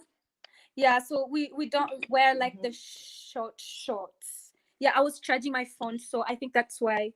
Yeah, but we do not wear like the short things. Like it is rude and anyway, you will feel uncomfortable because everyone will be really staring at you. So anything like really above the knee, like really short, is not. It's not appropriate, I would say. But like if it's slightly above the knee, it's okay. Yeah, it's true. Like as she's saying, sorry, because the internet connection's going in and out. In Rwanda, if it's like if you're wearing something like slightly above the knee, it's okay. But I think generally people would look at you if you're wearing like really short shorts. So that's basically what she said. Let's have a look. We've got the homegirl healer in the building. Welcome, welcome. Let's see, what's the common language in Rwanda? So they only speak one language really, and that's Kinyarwanda. And then English is second, I guess. And French and then French, Swahili. But Rwandese, they have only one language. Kinyarwanda, yeah. that's it. Kinyarwanda. Muraho. Okay. I'm just looking through to see the question. So I think Homegirl Healer has a question for us. If anyone else has questions, please send them through. Otherwise, we will be wrapping up shortly because we've been on here for a little while.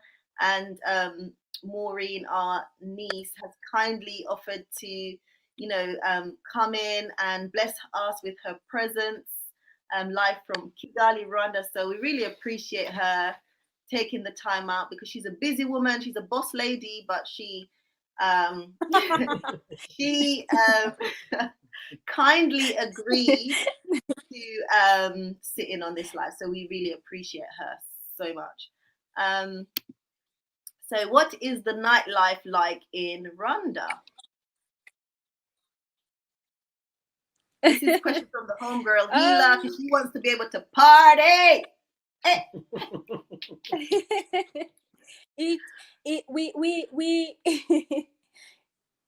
We have several. Well,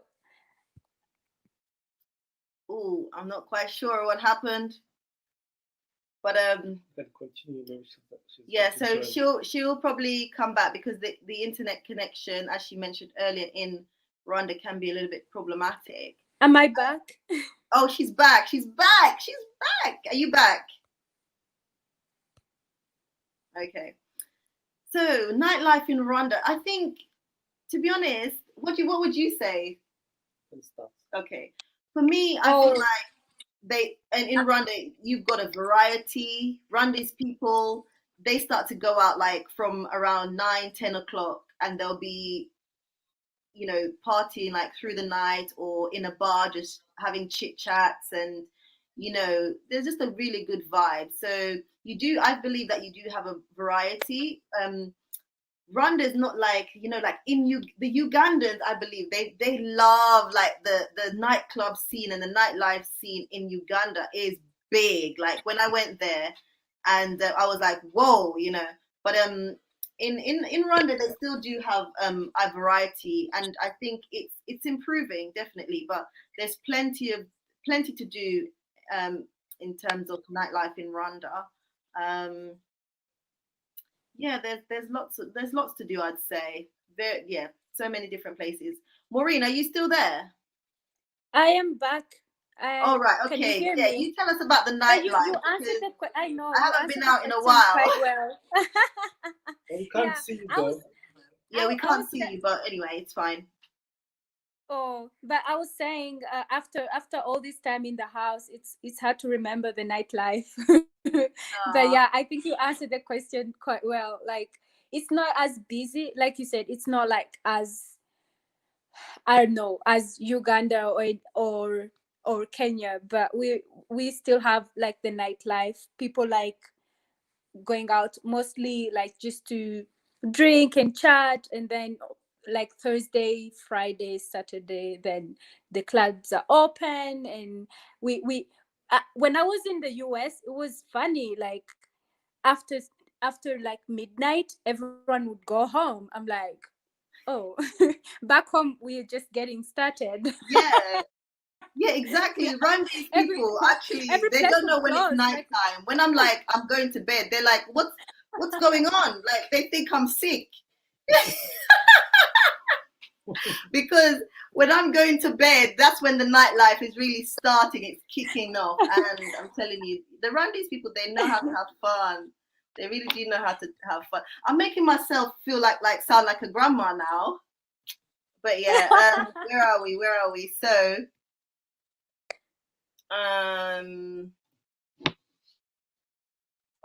there's a question on healthcare, which is important. What what is the healthcare like? So this is one of the areas of development stated by the Rwanda Development Board. So there is room for improvement. But from my experience going to Rwanda from 2014 till now, it has made tremendous progress in terms of healthcare. You have various private organizations now coming into Rwanda and operating in Rwanda. You also have one of the big major hospitals in Kigali known as King Faisal. I've actually worked at that hospital as well. It's got some really great facilities. I believe they've recently developed their maternity unit as well. I've gone around and looked at the various facilities, which have been quite good. I've been quite impressed. But again, I do feel like there still needs to be some developments, which they are working on. For me, I don't really feel like there's such an in different areas, like obviously the rural setting, there are challenges in terms of the number of doctors, etc. But when you're in Kigali, you really have access to a lot in terms of healthcare.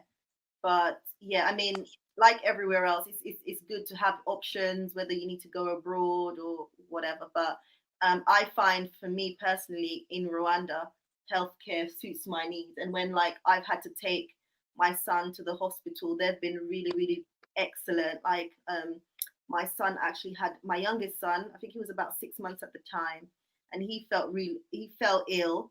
And I was initially a little bit concerned, but the pediatric consultant that saw him was excellent and was able to diagnose him and put in an intervention treatment within 2 hours, and he recovered really nicely. So hopefully that answers your question. But if Maureen has anything to say, because obviously she's on the ground. Yeah, I think like you said, of course there is need, like we need to, we are improving each day, but it has really improved. Like every person has like a mutuelle do sante, so like that's health health insurance for everyone. And then it doesn't cover like a lot, so if you can afford like better insurance, like I have like a private insurance, so like I literally go for checkup and I don't pay anything, and I pay per year, I think I paid less than 400 USD. So I think That's it's, reasonable.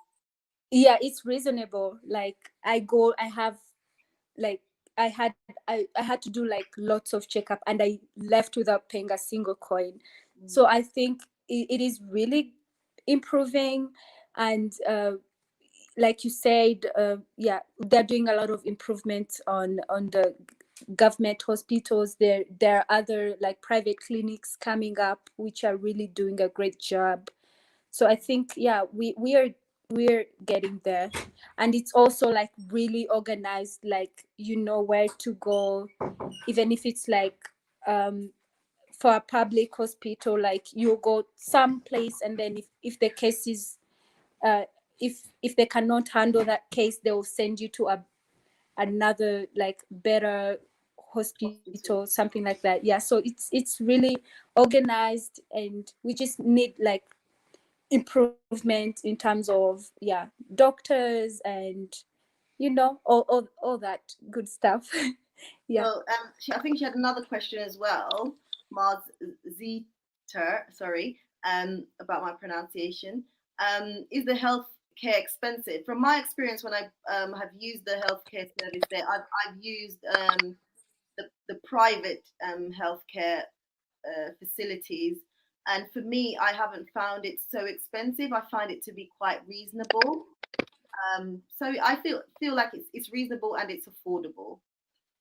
Rwanda, you know, is an example for all African countries in terms of healthcare, because they are really working hard to improve the health of whole population.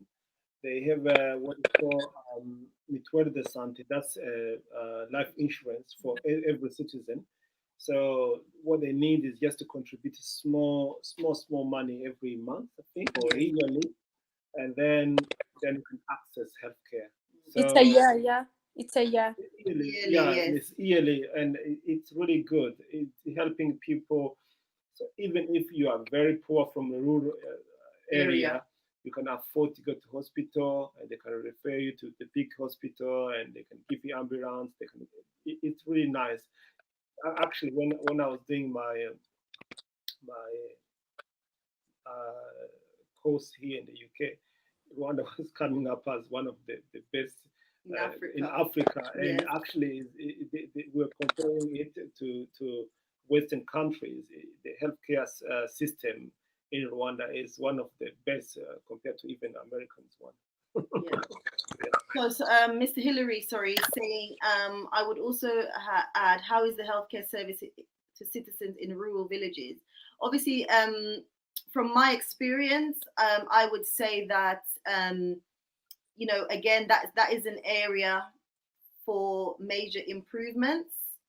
But like Patrick just said, with the insurance, they are covered. So even the people in rural settings, they can access healthcare. And if they have like a more complex issue, then they can be referred to those bigger, more specialized hospitals. But you will find that in the rural settings, not just in Rwanda, but across Africa, the facilities, not maybe advanced, it's the roads access. It's not as advanced, and there is room for major improvements. So healthcare is an area which needs good investments, definitely. Yeah, but again, for people who want to do business, healthcare it's you can really make money somewhere there. Yeah. You need to do your research and know where the gap is, and then invest there. Okay.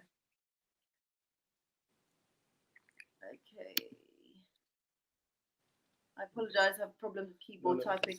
I think we've answered the question. Hopefully, let us know if we've answered the question, because a lot has been said with regards to healthcare there.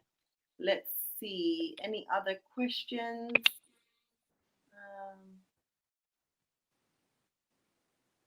Someone said the police came to chase us one night at the club. Are you talking about Rwanda? I believe so.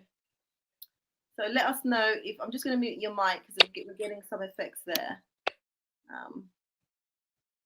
Okay, so we've answered her question. So great. I'm seeing more of you coming into the stream. We were about to kind of round up, but those of you who've just entered, we're just having a live Q&A really about Rwanda. So if you have any questions, you could just type it in the comments. Again, I'll say we have a special guest with us. Her name is Maureen, and she is live with us from Kigali. So, we have answered a lot of questions here today. So you may have to go back if you're really interested in Rwanda. Then you'll have to go back and listen to the replay. Okay, so we've answered this question already. How can we extend our 30-day visa? I think if you're coming to Rwanda, it's better, and if you know that you're probably wanting to stay a little bit longer, instead of getting the 30-day visa, you can just get the 90 days visa. It's cheaper. Yeah, because it will work out a little bit cheaper for you rather than getting the 30 days and then on top of that, I can't think of the price off my head, but 30 days, I think it's $30. $30, yeah, or sometimes 50. Sometimes. Yeah. But they've changed it. It's $50 now, I think. I don't know, maybe it was 30, and then last time they were like asking 50. But imagine for 90 days you pay $100. Yeah. So which means it's 3 months. Yeah. So instead of paying 3 months, and I think also $30 is multiple entry. So you can jump, you can go to Tanzania or Uganda or Kenya. Yeah, so not Tanzania, Uganda or Kenya, and come back.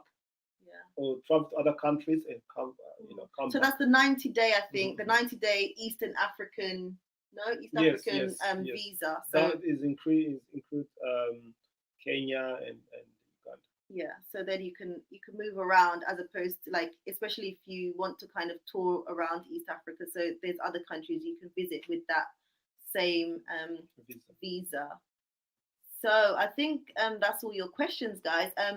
Let me answer this, because I've got another question which someone sent me by email. Sorry, Maureen, are you still there?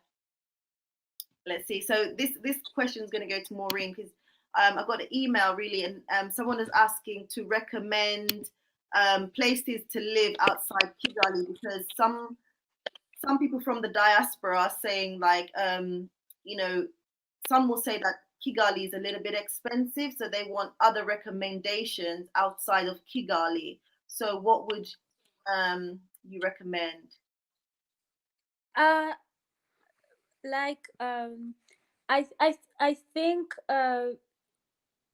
you could still do Kigali. Really, it's not as expensive.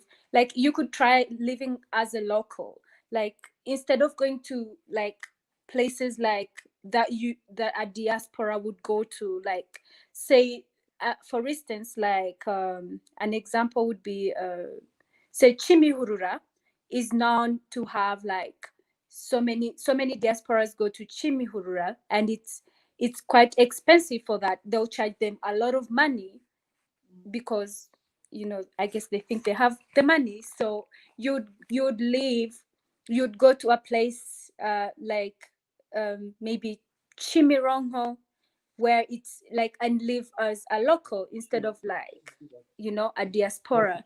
And, or, can you hear me? Kichikiro. Yeah, Chichuchiro, or Chimirongo, or Remera, or Kachiru. Like, you choose places that are not, obviously, uh, yes, that are not as expensive, because here, like, different places are, like, expensive. Say, we all know, like, Nyarutarama is really expensive. So instead of going to Nyarutarama, you'd go somewhere that is not as expensive, or, like, you'd say, pricey. But other places, like, other places out of Kigali, we Nyamata is a good place, because it's like it's less than an hour driving from, like, you have lots of people working in Kigali, but they live up there, and it's less than an hour drive to Kigali, and it's quite easy to commute here, because there are public buses, and it's like less than, I think it's like less than 1,000. It's like 500, I think, to board a So bus to what, less Kigali. than $1 So from Namata on the bus to Kigali. yes, or you could do Kabuga, or yeah, any place, like, quite. So I know, obviously, because in Bogasera Naimata, obviously they're building the Bogasera International Airport, so that's up and coming. They're building the roads, so the roads are, underway, and even the airport is well, someone was saying that it's like 80% or so complete. So I hope it's going to be ready for. I think the target is 2021. I'm not sure if you know, but the target to complete the airport, Bogasera International Airport, is 2021. You know if that's still underway? Okay, so she's lost connection, but also, yes, Africa also was saying that it's. I'm going to come on to that question in a sec. We're just going to add back Maureen.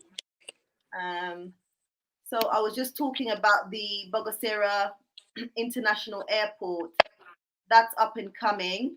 It's set to be completed by 2021.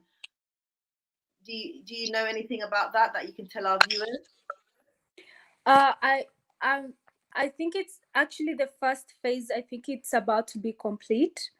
Yeah, so the plan was actually to complete it, I think, early this year, because we had I think the African Union meeting, no, the COMESA meeting, I think it was gonna happen this year. So it had to be completed this year.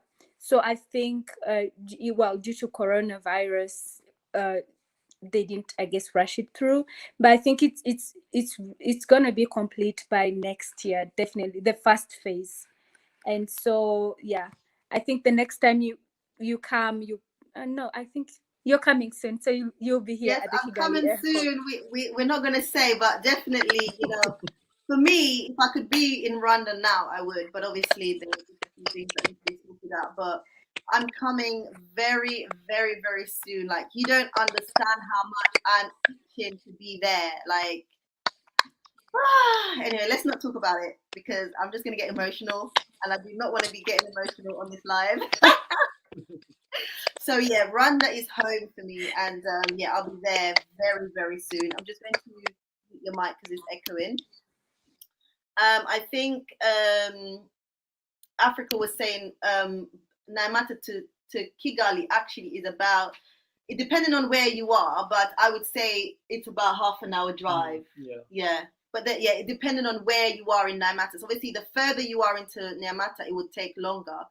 But yeah, I think for me, when I've done my journeys from Nyamata to Kigali, it's by car, it's taken me half an hour.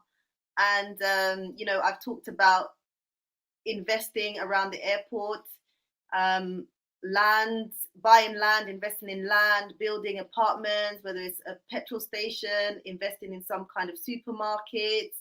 The potential, I think, is huge if you can position yourself, because as Maureen says, the airport is underway. The plans were to complete it, I think, this year, but obviously coronavirus happened. So again, the dates have changed to 2021, but still, Rwanda is very serious, because I think they had a plan, but now they extended that plan. So the airport is going to be bigger than initially planned. Many people have been investing around the airport, buying land. Some people are, instead of living in Kigali, are considering Nyamata, so that you're not too far from the city, and if you need to access, it can be within 30 minutes drive. So yeah, the potential, I think, is huge, and we've invested there. We've bought land around the airport as well. So if you are interested in that, please do send me an email. I think we'll take this question from the homegirl Healer.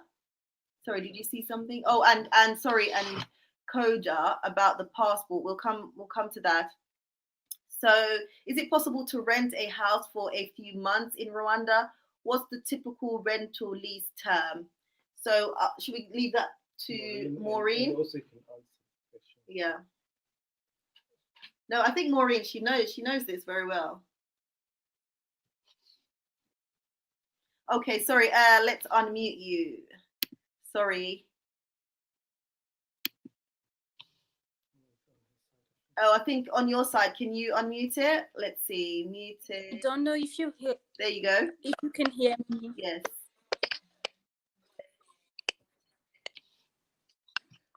Can you hear me though? Yes. Like I was. Can you still hear me? Yes. If now, okay. Yeah, so yes, that is a yes. And depending on the area, really, like you can have a house, like depending on the neighborhood, you can have a house, I think, any amount. Because like where I stay in Remera, we pay about $400, and it has like 4 rooms.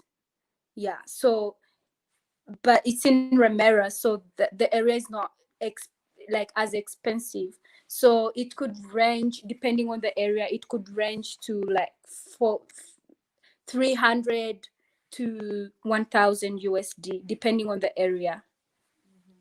think that what you she was want to asking rent. about is the lease. So I think in Rwanda you can really negotiate, so it's flexible. So you can have anything from say 3 months, 6 months to a year, even 2 years. Yes. So it's really up to you. You can. I love with Rwanda. They're quite flexible in that sense. So hopefully that answers your question. And then we're just going to answer one more, guys, and then we will be wrapping up. Um, did I need a visa with a Gambian passport? I'm not sure with regards to this. So you would have to check out the Rwandan immigration website. If you send me an email, I'm happy to send you the link. I'm not entirely sure. We can add that, but I think African. I'm not sure if people who hold African passports, I think it's free. I'm not quite sure. I'm not 100% sure. Or they can get a visa on arrival. Maureen, do you know anything about that? Okay, let's. Can you unmute from your end? Yeah. Oh, sorry. Okay. So I'm not like quite sure about Gambia, but we have. There are like more than 15 countries now where you come and just get a visa on arrival and it's free. But I think you definitely need a visa, but it's not as complicated. Like if you can get it on arrival. Most I'm not sure about Gambia though. I could check. Yeah. like so you said, I could check, email, but it's not complicated. Okay. Coda, if you send me an email, because I know Rwanda's changed a lot of their systems now, and you can actually get a lot of their visas on arrival, whereas before you needed to kind of do an application online. Yeah, so I will, if you get in touch with me via email, I can send you the link and then you can have a look at that. But we're not 100% sure, and I don't want you to give you information that we're not sure about. But I think that is it. Did you need this Africa saying Community East Africa are free visa? I think. Did you have anything to say? Yeah, I think it's true. If you're coming from Eastern African countries, even Central Africa, like Congo, I think it's free. There's no, you don't need to pay anything. But in Rwanda now, it doesn't matter where you're coming from. All over the world, you can get the visa on arrival. So you don't have to. You can apply to come, or via online. But also you can travel with your passport. Once you arrive to airport, they give you a visa you want immediately. All right. Yeah. Fantastic. I just want to say thank you so much, Maureen. Maureen has joined us from Rwanda, Kigali, and we really appreciate her for coming and giving us her time here on the channel to help us answer all of your questions. We hope that she will join us on another occasion. I'm sure you guys have all enjoyed having her here on the show. We want to say thank you so much, Maureen. We really do appreciate you and your time. Thank you so much. And yeah, sorry, did you want to say something? Yeah, thank you so much for doing this. I know how much you love Rwanda. I know how much you love Africa, and and I just enjoy like watching all your lives, and it's like it has finally happened. I'm now famous. Oh, I just want to say, Maureen, because obviously I launched the Africa Rising investment funds. I talked a bit about it with you. I just want you just to just give your honest opinion about the Africa Rising investment fund that I've launched. I've spoken to you about. Yes. What do you think? Like I mentioned to Carrie Ann, I think in 2016, I was part of an organization kind of like Africa Rising, and they were supporting young entrepreneurs, kind of the similar. But I told her as well, the main gap there was it wasn't reaching to the people, like the young entrepreneurs in the rural areas. Like, there is definitely no way you would learn about it. One, it required you to have access to internet to apply, to speak English to apply. So it really benefited people from, from us in Kigali. So I was telling her, like, this is like, it was a great opportunity for me. Like, I really learned a lot, and uh, uh, yeah, it was amazing. And a few people have a few I think I told you some of the names of girls and boys doing great things in Rwanda after, from just the program. And so I think this is like an amazing opportunity, and I'm looking forward to you like launching it. And yeah, I'm so thankful for everyone supporting Carrie Ann. She's amazing. Yeah. Thank And you. it's her birthday today. It's your birthday already. You know that, Yeah. right? Oh my goodness. Oh Yes, my it was my birthday. 8 minutes ago? Happy birthday! Happy birthday! Oh my God, it's my birthday, guys. Yes, 8 minutes past midnight here in the UK. It's my birthday. Oh wow! Yes, so it's my Happy birthday, guys. Thank you. So we're about to wrap up now, guys.